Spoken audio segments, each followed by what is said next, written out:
আমার জোড়া তো ছিল, আমার জোড়া নাই, সে এখন নাই, তাকে আল্লাহ নিয়ে গেছে। তাহলে আমি আমি তাকে কি ভালোবাসলাম? তার স্মৃতি নিয়ে যদি আমি জীবনটা পার করতে না পারি।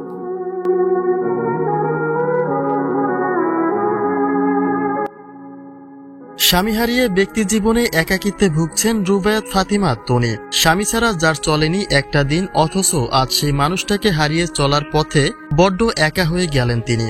তবে তাতেও জীবনের সবচেয়ে কঠিন সিদ্ধান্তটাই নিয়েছেন আলোচিত এই উদ্যোক্তা। ব্যক্তি জীবনে আর কখনোই বিয়ে করবেন না সেই কথাই সাফ সাফ জানিয়ে দিয়েছেন রুবায়াত ফাতিমা তনি।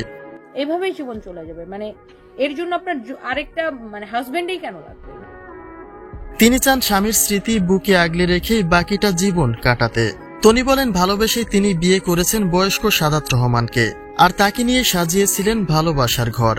ব্যক্তি জীবনের অপূর্ণতা পূরণ করেছিলেন এই বয়স্ক মানুষটার মধ্য দিয়েই। কিন্তু সেই সুখটা আর বেশি দিন সইল না তনির ভাগ্যে।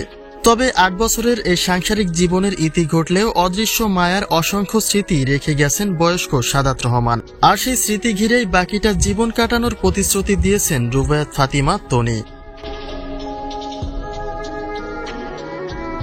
স্বামীর মৃত্যুর পরে সকলের একটাই প্রশ্ন, আবার কবে বিয়ে করবেন তনি? কেননা ক্যারিয়ারের সফলতায় আকাশচুম্বী হলেও খুব একটা বেশি বয়স পেরিয়ে যাননি তনি, যে বয়সে একজন সঙ্গী থাকা অত্যন্ত প্রয়োজন।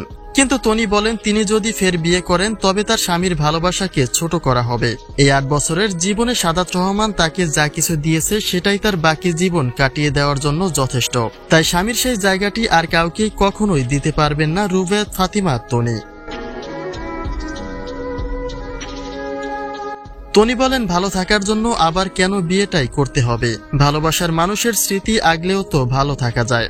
ভালোবেসে খুব যত্ন করে সাদাত রহমানের সঙ্গে জোড়া বেঁধেছিলেন তনি, কিন্তু সেই জোড়া ভেঙে গেলেও তো মরে যায়নি স্বামীর প্রতি তনির অদৃশ্য মায়া আর ভালোবাসা। জীবন সঙ্গে খুঁজে নিলেই তো স্বামীর সেই স্মৃতিগুলি ভুলে থাকা যাবে না।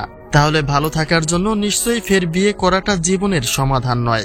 ভালোবাসার মানুষের স্মৃতি বুকে আগলে রেখেও ভালো থাকা যায়।